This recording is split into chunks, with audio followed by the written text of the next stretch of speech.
अस्सलाम वालेकुम अज़ीज़ तलबा, खान्स अकेडमी के इस चैनल पर आपका वेलकम है, खुशामदीद है। हॉट्स क्वेश्चन की सीरीज़ जो है शुरू है। अब इस वीडियो में हम इल्म रियाज़ी हिस्सा अव्वल का एक और पर्चे के हॉट्स क्वेश्चन हल करने वाले हैं। वाज़ह है कि हम जो है नवनीत पेपर सोल्यूशन की बुकलेट के जो पर्चे हैं, 5 पर्चे, उसको हम हल कर रहे हैं। और सवाल नंबर 1, 2, 3 के जो वीडियोज़ है पांचों पर्चों के, वो ऑलरेडी हमने बना के डाल दिए हैं चैनल पर। आप इस वीडियो के डिस्क्रिप्शन में या चैनल पर प्लेलिस्ट में जाकर देख सकते हैं। और अब पेपर वाइज जो है हम हॉट्स क्वेश्चन को की जो सोल्यूशन है वो दे रहे हैं आप सबको। तो मेरी आपसे रिक्वेस्ट है कि इस वीडियो को जो है ना शुरू से आखिर तक लगातार और ऑनलाइन देखते रहिए आप। और देखते देखते लाइक ज़रूर कीजिए, अगर चैनल पर नए हैं तो चैनल को सब्सक्राइब ज़रूर कीजिए। और बेल आइकन दबाने के बाद ऑल नोटिफिकेशन पे भी क्लिक कीजिए, ताकि जब भी मैं लाइव आऊँ या मैं वीडियो अपलोड करूँ तो सबसे पहले आपको उसका नोटिफिकेशन मिले। बहुत से बच्चे जो है वो मुझे कमेंट कर रहे हैं कि सर लाइव क्लास कैसे ज्वाइन करते हैं। ये वही बच्चे हैं जिनको यूट्यूब जो बेचारे पहली मर्तबा चला रहे हैं, ये वही बच्चे हैं जिनको पता नहीं है कि लाइव क्लास कैसे ज्वाइन करते हैं, है ना। ठीक है, चलिए पेपर नंबर 3 मैथ्स 1 का अलजेब्रा का आप देख सकते हैं। सवाल आपके सामने आपकी स्क्रीन पर, यहाँ पर जो है आपको एक जदौल दी गई है और इस जदौल की मदद से आपको बोला गया है ए की कीमत बी की कीमत का दुगना है, इन कीमतों को मालूम कीजिए। यानी यहाँ पे देखो ए दिया है, यहाँ पे देखो बी दिया है, टोटल 100 दिया गया है। और इन मालूमात की बिना पर मुस्ततीली तरसीम बनानी है ना। तो शुमारियत से लिया गया ये सवाल। चलिए भाई शुरू करते हैं। पहला सवाल आपके सामने, अब हम इसको हल करने जा रहे हैं। जैसे कि अगर आप देखेंगे जो आपको दिया गया है, ये जो कीमतें हैं, जैसे कि 15 है, ए है, 30 है, बी है, 15 है, 10 है, कुल मिला के कितना हो रहा है, ये 100 हो रहा है। मैं इसी को जो है ना लिख लेता हूँ मैं 15। थोड़ा सी मोटाई बढ़ानी पड़ेगी इसकी, है ना।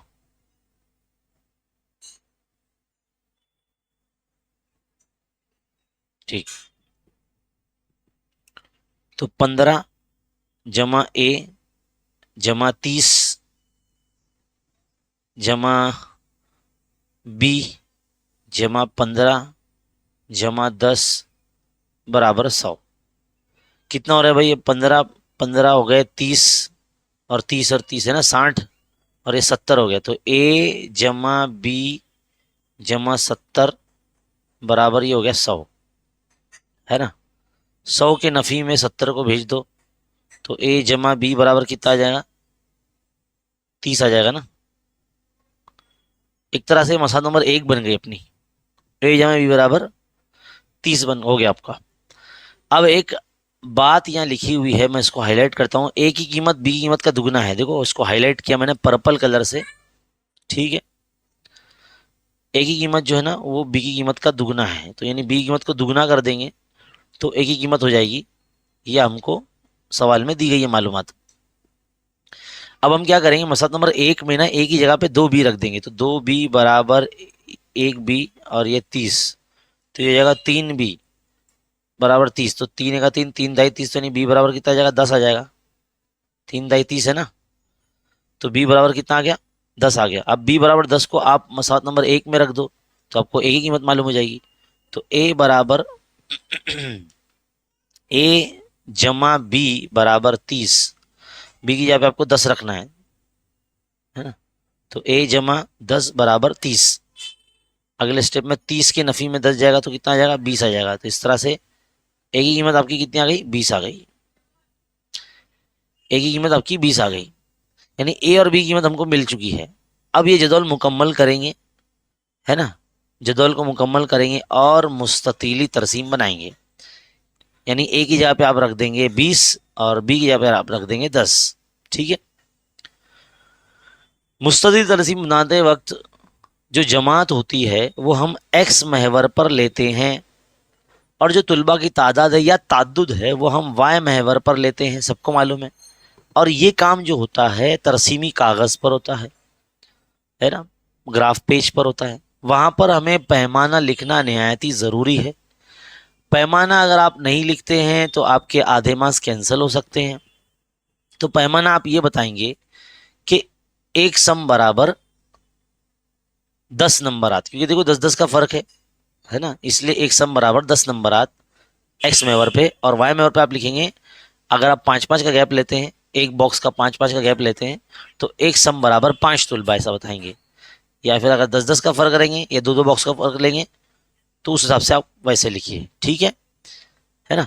क्योंकि ये जमात यहाँ पर 10 से शुरुआत नहीं कर रही है, 20 से शुरू हो रही है, देखा जाए तो 0 से शुरू नहीं हो रही है ना, यानी 0 से लेके 20 तक की जो मालूमात है आपके पास नहीं है, तो आपको है ना यहाँ पर रिंक मार्क लगाना पड़ेगा, है ना। क्या लगाना पड़ेगा? रिंक मार्क लगाना पड़ेगा। तो रिंक मार्क कैसा लगाते हैं, सबको मालूम है। चलिए, सबसे पहला काम, ग्राफ पे इस तरह से आप जो है ऐसे बना लेंगे, ठीक है। ये आपका वाई मेवर है, ये आपका एक्स मेवर है, और दोनों एक दूसरे को नुक्ता ऊपर मुब्दे पर कता करते हैं, ठीक है। अब जैसे कि मैंने पैमाना लिखने के लिए कहा आपको, वैसे ही लिखना है आपको। अब यहाँ से जो है ना, आप एक रिंक मार्क ऐसे लगा देंगे। रिंक मार्क ये तब लगाया जाता है जब आपके पास पिछली जमात की मालूमात ना हो। आपकी जमात जो शुरू हो रही है सवाल की, वो 20 से शुरू हो रही है, यानी 0 से लेके 20 तक की मालूमात आपके पास नहीं है। इसके लिए आपको रिंग मार्क लगाना होता है। ये रिंग मार्क कभी कभार वाई मेवर पर भी लगाया जा सकता है, ठीक है। लेकिन यहाँ पर जब शुरुआत होगी, अब वो ऐसे 20 से शुरू होगी, तो 20, 30, 40, 50, 60, है ना, और ये 70, और ये हम ले लेंगे 80, है ना। 80 तक था ना यहाँ पर, तो 80 तक हमने ले लिया। अब तुलबा की तादाद अगर देखेंगे तो 15-15, है ना, 10-30, यानी एक तरह से 5 का पहाड़ा नजर आ रहा है। तो हम इस तरह से हम लिख सकते हैं कि ये 5 यहाँ आ जाएगा, 5 दूनी 10, 5 तिया 15, 5 चौक 20, 5 पंजे 25, और 5 छंग 30। इस तरह से एक सम बराबर, यानी एक बॉक्स जो होता है ना आपका, तरसीमी कागज पर आप बराबर लेंगे। मेरे पास तो ये जो सिंगल लाइन की बुक पे मैं जो बना रहा हूं मैं, है ना, तो आप उस अंदाज में जो है इसको लेंगे। अब हमको मुस्ततिल तरसीम बनाना है, तो हम मुस्ततिल जो है ये खड़े करेंगे। तो देखिए पहला क्या बोला गया है इसमें, 20 से 30 का कितना नंबर है, 15 दिया गया है, तो चलो 15 तक ले लेंगे। तो 15 तक आप इस तरह से ये बॉक्स जो है बनाएंगे ऐसे।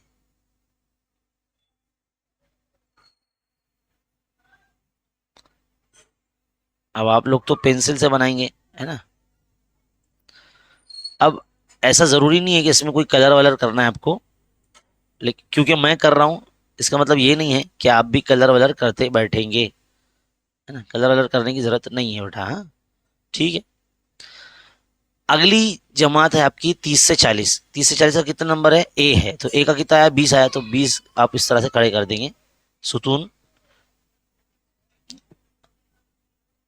20 तक ले जाएंगे। ये आपने जमात 30 से 40 का 20 तक लेंगे इस तरह से, ठीक है। अब जमात 40 से 50 का जो है, ये 30 तक गया है, कहाँ तक गया है, 30 तक गया है, तो उसके लिए भी आप 30 तक ले लेंगे यहाँ पर।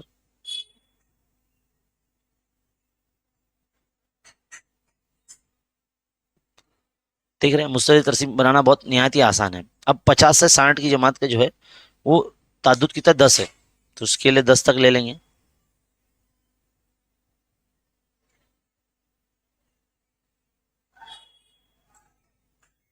इस तरह से आप बना लेंगे। फिर जमा 60 से 70 का कितना है, 15 है, कितना है, 15 है,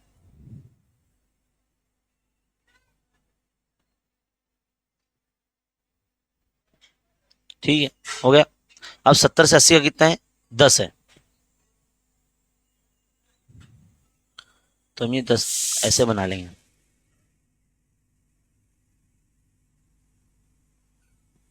तो इस तरह से आपकी मुस्ततिल तरसीम जो है यह मुकम्मल हो जाएगी। कुछ ऐसे अंदाज में आपको बनाना होगा, ठीक है। 4 मार्क्स का सवाल है, दुआ कीजिए इम्तिहान में आपको ये जो है ये आ जाए, बहुत आसान होता है ये। इस तरह का सवाल जो है इम्तिहान में बन सकता है, इंपॉर्टेंट सवाल है। बढ़ते हैं आगे अगले सवाल की तरफ। अगले सवाल में हमको बोला गया है कि पार्टी ए ने 9,440 रुपए माँ टैक्स, माँ जीएसटी यानी जीएसटी के साथ माय साबुन खरीदा है, यानी पेपर सोप जिसको बोलते हैं ना, है ना, हैंड वॉश, माय साबुन खरीदा और उसे जीएसटी के साथ 10,620 रुपए में पार्टी बी को यानी किसी दूसरे शख्स को जो है फरोख्त कर दिया। इसमें जीएसटी की शरह जो थी वो 18% थी। तो पार्टी ए के जरिए अदा करदा जीएसटी, सीजीएसटी और एसजीएसटी मालूम कीजिए। ये सवाल बिल्कुल वैसे ही है जो हमने पिछले वीडियो में आपको करवाया है। सबसे पहले तो आपको है ना काबिल टैक्स कीमत उस माय साबुन की मालूम करनी होगी जो पार्टी ए के लिए थी खरीदते वक्त, है ना। तो हम क्या करेंगे, हम इतना जो है इसको समझ के चल सकते हैं कि जो उसकी काबिल टैक्स कीमत है वो हम फर्ज कर लेंगे कि भाई वो एक्स रुपए है। कितनी है? एक्स रुपए है। तो हम यहाँ पे लिखेंगे, पेन लेना जरूरी है ना। फर्ज किया कि माय साबुन की काबिले टैक्स कीमत कितनी है? एक्स रुपए है। अब कभी भी जीएसटी जब लगाया जाता है किसी भी चीज पे तो काबिल टैक्स कीमत पर ही लगाया जाता है, नहीं एक्स जो हमने फर्ज किया उसी पे हम लगाएंगे। और कितना परसेंट है? 18% है, तो भाई 18% लगाइए, 18%। तो एक्स रुपए का 18% मतलब 18/100, तो ये हो जाएगा 18x/100, इस तरह से, है ना, 18x/100। ये जीएसटी हो गया। अब जो भी हमको काबिल टैक्स कीमत खरीदते वक्त मालूम होगी वो इसमें रखेंगे, तो हमको एक टैक्स मालूम हो जाएगा जिसको हम कहेंगे इनपुट टैक्स क्रेडिट।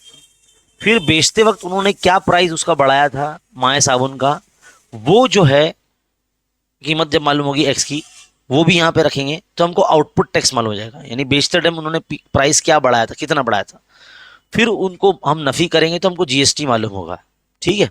तो इस तरह के जो सवाल है ना आपने मश्की सेट 4.3 में आपने किए हैं। ठीक है।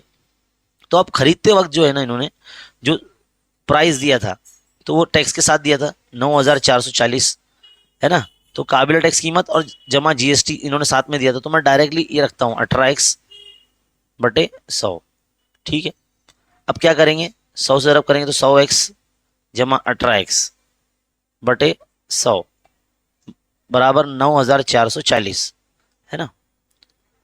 ये कितना हो जाएगा, ये हो जाएगा 118x/100 और ये होगा 9,440। अगले स्टेप में आप क्या करेंगे, 9,440 के ज़रब में 100 जाएगा और बटे में आ जाएगा 118 बराबर x। इससे पहले के सवाल में भी मैंने जिस तरह से आपको एक्सप्लेन किया था बिल्कुल वैसे ही करना है। यहाँ पर हमने जो है 2 के पाड़े से काटे थे, 2 पंजे 10, 1 बचा, 2 9 18। फिर यहाँ पर भी 2 से काटेंगे, 2 चौक 8, है ना, 2 सत्ते 14, 2 दूनी 4 और ये 0, तो 472। अब हमको पता करना है, नीचे देखो 59 आ गया, 59 आ गया। अब 59 किसी पहाड़े में आता नहीं, हाँ, लेकिन इसका 59 का खुद का एक पहाड़ा है। तो हम क्या करेंगे, 59 वन जा 59, 59 8 जा 472 होता है, यानी 59 अट्ठे जो है 472 होता है, और ये 0 लगा देंगे। तो इस तरह से काबिल टैक्स कीमत जो होगी 80 ज़रब 100 बच रहा है यहाँ पर, यानी 8,000 आने वाली। कितनी आने वाली है? 8,000। तो कितनी आ गई है? 8,000 आ गई है। अब ये 8,000 जो है ना इस जीएसटी में रखेंगे हम लोग। कहाँ रखेंगे? इधर रखेंगे। तो मैं क्या करता हूँ, यहाँ पर है ना एक लाइन बना लेता हूँ कि हम लोग को एक पेज में ना आधे से ज़्यादा हल करना है ना।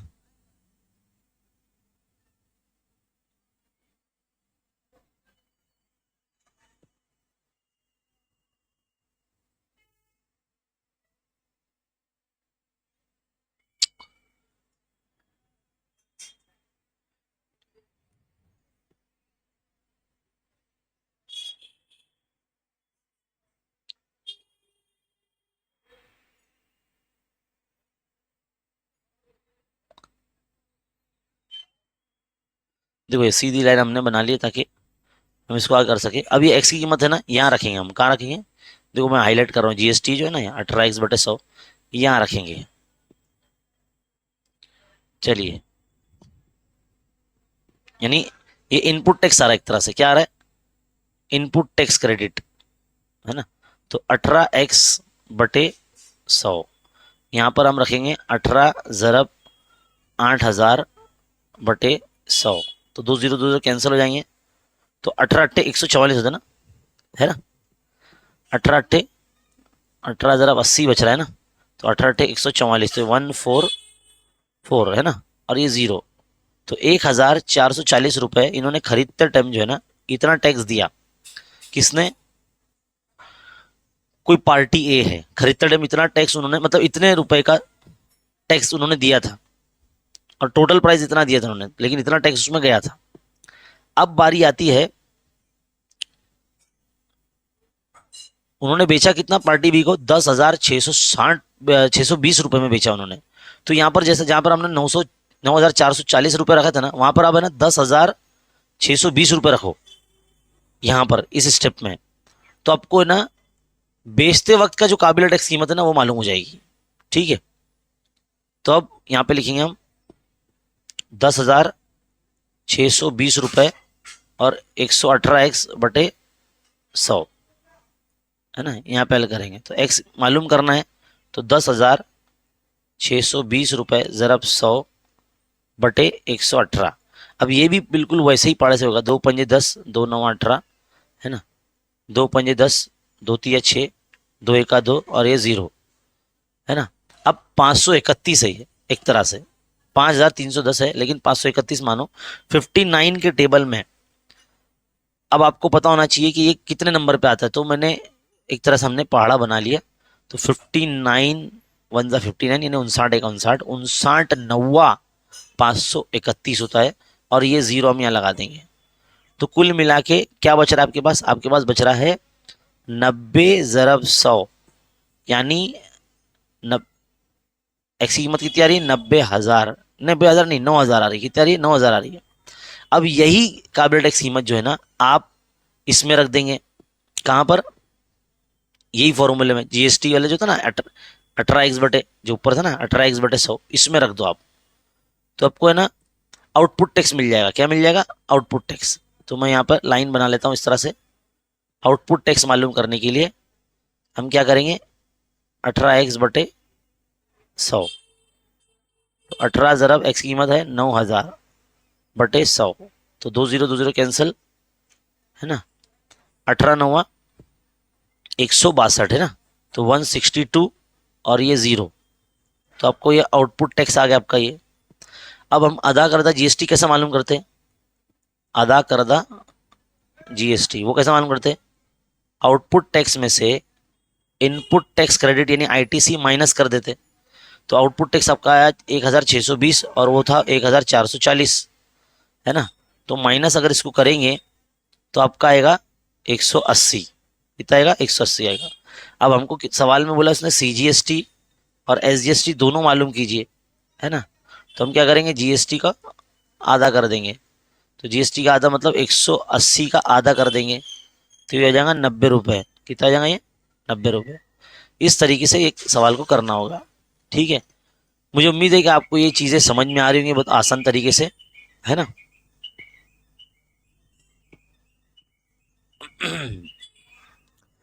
चलिए बढ़ते हैं आगे हमारे अगले सवाल की तरफ, सवाल नंबर 3।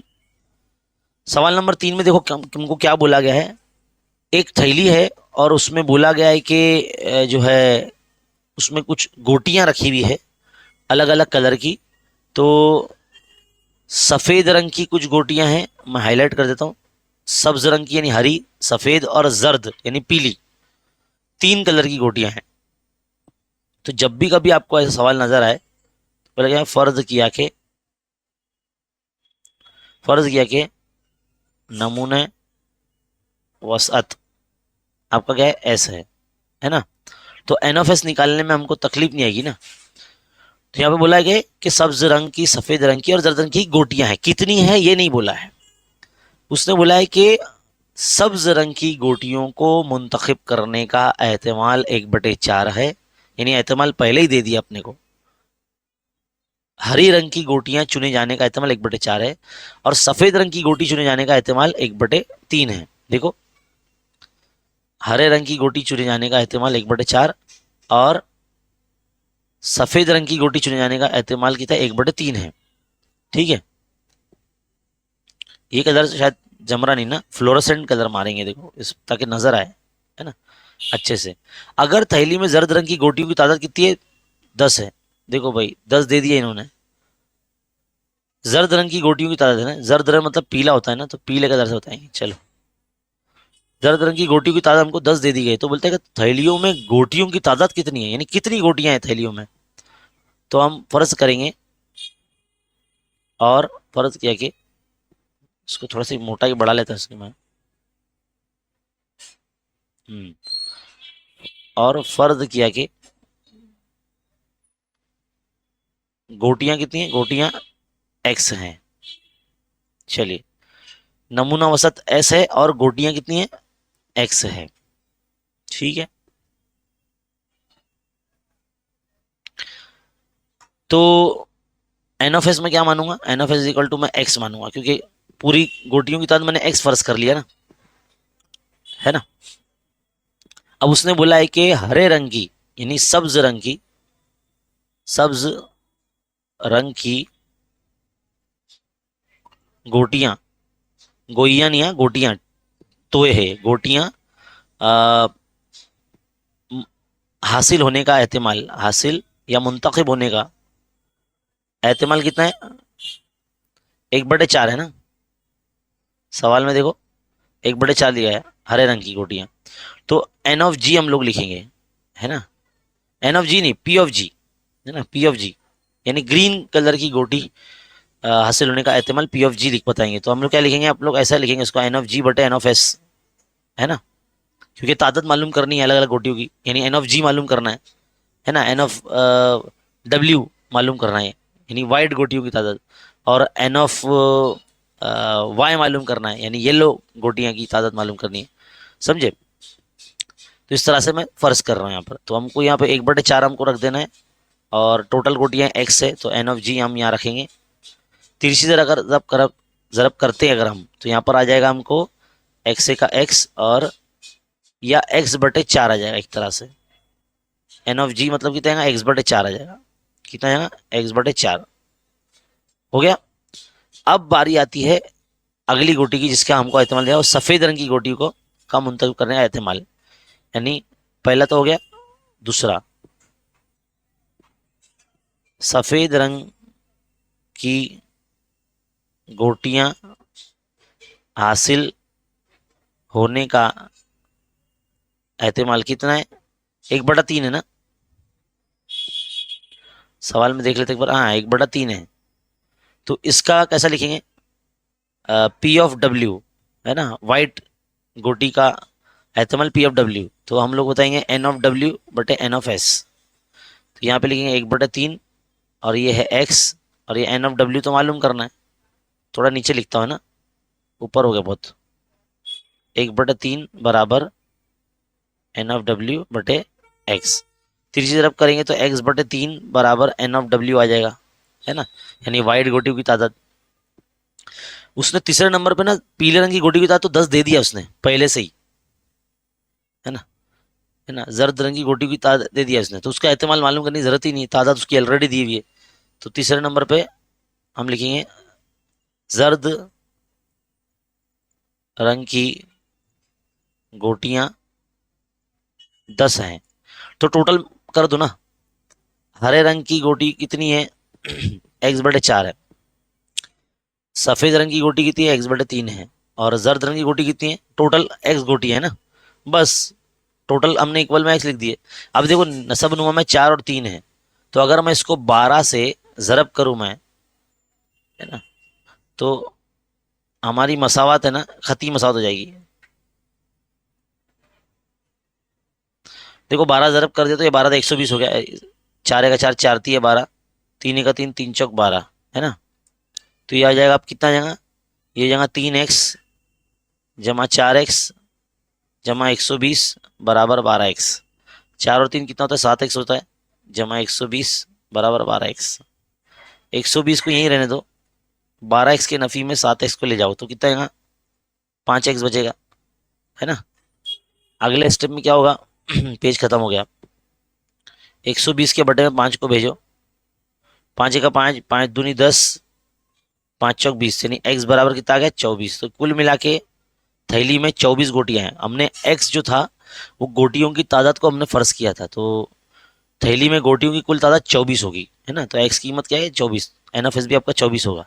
तो इस तरह से यहाँ पर 3 सवाल जो थे हमारे हॉट्स क्वेश्चन के वो यहाँ मुकम्मल होते हैं। ठीक है, अब बढ़ते हैं हम आगे हमारे अगले सवाल की तरफ।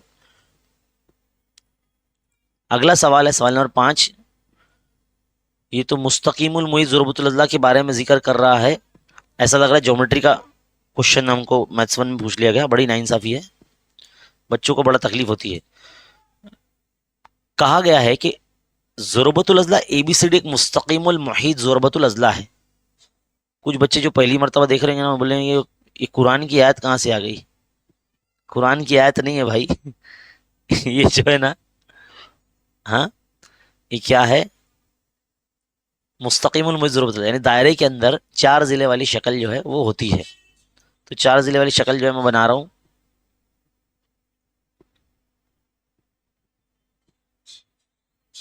थोड़ा सा इसको, ठीक है, ऐसे बना लेते हैं।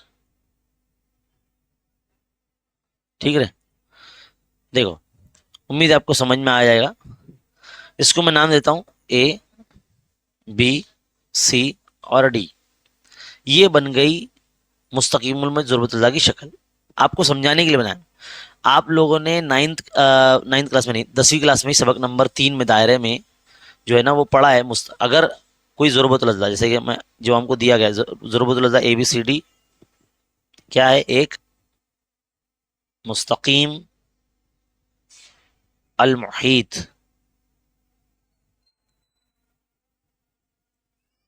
ज़ुरबतुल अज़ला है ना। अब इसकी खासियत ये है कि इसके आमने सामने के जो जाविये होते हैं ना उनको जमा करो तो 180 आता है। तो जाविया ए जमा जाविया सी ना कितना होता है? 180 होता है। लिख दिया हमने। लेकिन उसमें सवाल में एक शर्त बोला है। सवाल में शर्त क्या है कि जाविया ए की जो पैमाइश है जाविया सी की पैमाइश का दुगना है। अब इसको लिखते कैसा? जाविया ए की जो पैमाइश है जाविया सी की पैमाइश का दुगना है। यानी जहां जाविया ए नजर आ रहा अपने को वहां पर ये रख देने का उठा के। तो चलो मैं इसको मसाला नंबर 1 में रख देता हूं। तो 2 जाविया सी जमा जाविया सी बराबर 180। देखो भाई, जाविये की निशानी ना कुछ लोग ऐसी बनाते हैं। ये जाविया नहीं होता, उसको बड़े छोटी की अलामत बोलते हैं। जाविया की निशानी ऐसी है ना, ऐसी, समझे? तो 3 जाविया सी हो जाएगा ये। तो 3 जाविया सी हो गया इक्वल टू 180। अब जाविया सी की अलामत मतलब कीमत मालूम करें तो 180 के बटे में 3 को ले जाओ तो 3 का 3, 3 छंग 18 यानी 60 आ गया। जाविया सी कितना आ गया? 60 दर्जे का आ गया। अब जाविया ए भी तो मालूम करें ना अपने को। तो जाविया ए मालूम करने के लिए हम क्या करेंगे? यहाँ रख देंगे, समझे? तो जाविया ए बराबर 2 जाविया सी था ना, तो 2 ज़रब 60 दर्जे, तो ये जगह 120 दर्जे। तो जाविया ए की पैमाइश भी आ गई। यही मालूम करा था ना, दो मुतगैर का इस्तेमाल करके जाविया ए और सी की पैमाइश मालूम करने बोला था उसने। तो आप है ना क्या करते थे मालूम है? ऐसा बताते थे भाई एक्स, जाविया ए की जो पैमाइश है वो एक्स दर्जे है और जाविया सी की जो पैमाइश है वो वाई दर्जे है। ऐसे आप बता सकते थे, यानी एक्स जमा वाई बराबर 180, है ना। पहले मैंने हल कर दिया, बाद में मैं बता रहा हूँ आपको कि भाई इसको इस तरह से करना है करके, क्योंकि उसने सवाल आगे अभी पढ़ा ना मैंने कि दो मुतगैरों का इस्तेमाल करके ए और सी की पैमाइश मालूम की। तो जाविया ए के लिए आपने एक्स फर्ज कर लिया, जाविया सी के लिए आपने वाई फर्ज कर लिया, है ना। तो यहाँ पर उसने बोला था कि जाविया ए की जो पैमाइश है यानी एक्स की जो पैमाइश है जाविया सी के दुगना है यानी 2y है। तो बस उसको इस तरह से 2y plus Y is equal to 180, तो मतलब पूरा वैसे ही हल होगा। बस जहाँ पे जाविया सी रखे जाओ वहाँ वाई रख दो, जहाँ जाविया ए हमने लिखा हुआ है वहाँ एक्स रख दो, एक ही बात है। इस तरह से इसको हल करना था। तो 3y इज इक्वल टू 180 और y इज इक्वल टू हो जाएगा 60, है ना। फिर y की वैल्यू को आप इसमें मसला नंबर 1 में इसमें रख देंगे तो आपको जो है 120 मिल जाएगा, है ना। मसला नंबर 1 में रखना y बराबर 60 को मसावात 1 में, 1 में रखने, अरे रे, 1 मिनट, 1 में रखने पर, है ना, तो आप क्या करेंगे, x जमा 60 बराबर 180, तो x बराबर 180 के नफ़ी में 60 तो आ जाएगा 120। तो इस अंदाज में जो आपको हल करना होगा, क्योंकि उसने सवाल में बोला है कि x और y के यानी मुतगैर का इस्तेमाल करके हल कीजिए, तो इस तरह से आपको हल करना है। ठीक है, तो सवाल नंबर 5वें का पहला जो कि 3 मार्क्स का है, कोई एक करना होता है, यहाँ पर मुकम्मल होता है। बढ़ते हैं आगे अगले सवाल की तरफ। देखो हमारा फेवरेट सवाल, देखो कसीरिया मालूम करना है। टेबल देखा मैंने और फौरन देखा कि मालूम क्या करना है भाई, कसीरिया मालूम करना है। सबको कसीरिया का फॉर्मूला पता होना चाहिए। क्या है भाई कसीरिया का फॉर्मूला? कसीरिया का फॉर्मूला है, कसीरिया यानी जिसको हम लोग इंग्लिश में मोड कहते हैं, है ना, तो L bracket F1 minus F0 upon 2F1 minus F0 minus F2 into H, ये फॉर्मूला है। अब इसमें F1 जो होता है वो ताद्दुद की सबसे बड़ी कीमत को हम लोग F1 कहते हैं। जो हमको मालूमात दी गई है, इसमें जो कीमतें दी गई है उसको मैं जो है हाईलाइट करता हूँ ताकि आपको समझ में आए। इसमें सबसे बड़ा नंबर 50 नज़र आ रहा है, तो ये हमारा F1 हो जाएगा। क्या हो जाएगा? ये हमारा F1 हो जाएगा। ठीक है, ये हमारा क्या हो जाएगा? F1 हो जाएगा। यानी उसके पीछे जो है वो F0 हो जाएगा और उसके आगे जो है वो F2 हो जाएगा। और जो कसीरिया जमात होगी वो हमारी ये होगी 15 से 20, है ना। तो सारी चीज़ मैंने हाईलाइट कर दी ताकि आप आसानी से कर सको। 200 मरीजों की उम्रों का कसीरिया हमको मालूम करना है, तो आप क्या करेंगे, L की जगह पर आप रखेंगे 15, क्योंकि जो जमात कसीरी जमात है उसकी निचली हद जो होगी वो आपका L होगा। तो 15 जमा F1 जो है आपका वो है 50, F0 जो है आपका 32 और 2 ज़रब 50 नफ़ी 32 नफ़ी 38, सारी कीमत रख दी है। और H जो है आपका जमात का गैप, अगर आप देखेंगे 5-5 का गैप है तो इधर 5 रख देंगे। बस अब सिंप्लीफाई करना है जल्दी जल्दी। 32 अगर जाएंगे 50 में से तो 8 डाले तो 40 यानी 18 बचा इधर पे, है ना। ये हो जाएगा 100, 50 दूनी 100 और ये हो जाएगा 8 और 2 10, 3 और 3 6 और 7 70 आ जाएगा इधर पे, इधर 5, है ना। अब क्या हो जाएगा, 15 जमा 18/30 और ज़रा 5, तो 5 का 5, 5 छंग 30, 6 का 6, 6 3 18, तो 15 में 3 जमा होगा तो कितना आ जाएगा? 18 आ जाएगा। ये आ गया आपका कसीरिया, आपका कसीरिया आ गया और यहाँ पे आपका सवाल का सोल्यूशन हल हो गया। तो कसीरिया और वस्तानिया और मियाँ ने तो सबको आसान जाता ही है। इस तरह के सवाल इम्तिहान में बन भी रहे हैं और बनते भी हैं और बहुत इंपॉर्टेंट है। मुझे उम्मीद है कि ये जो सवाल हमने हल किए हैं ये आपको बहुत अच्छे तरीके से समझ में आए हैं, है ना। और इसको आप बाकायदा वीडियो देखते हुए लिखें। अगर कोई चीज़ आपको एक बार में समझ में नहीं आती है तो उसको डबल से देखें, है ना, बार बार देखें। और इसी तरह की वीडियो देखने के लिए चैनल पे बने रहिए और देखते रहिए, सीखते रहिए और ज़्यादा से ज़्यादा शेयर कीजिए हमारे वीडियोस को। और हमारे वीडियोस को अपने व्हाट्सअप के स्टेटस पे लगाइए, अपने स्कूल्स के, अपने फ्रेंड्स के ग्रुप में भी जो है शेयर कीजिए, ताकि कोई देख लेगा तो इंशाल्लाह उनको उनकी प्रैक्टिस अच्छी हो जाएगी। तो इम्तिहान में अगर सवाल रिपीट हो गया तो आपको जो है तो मार्क्स तो मिलना तय है, 40 में 40 आना आपके तय है। तो मिलते हैं अगले वीडियो में, तब तक के लिए देखते रहिए, सीखते रहिए, बने रहें खान अकेडमी के साथ। बहुत बहुत शुक्रिया।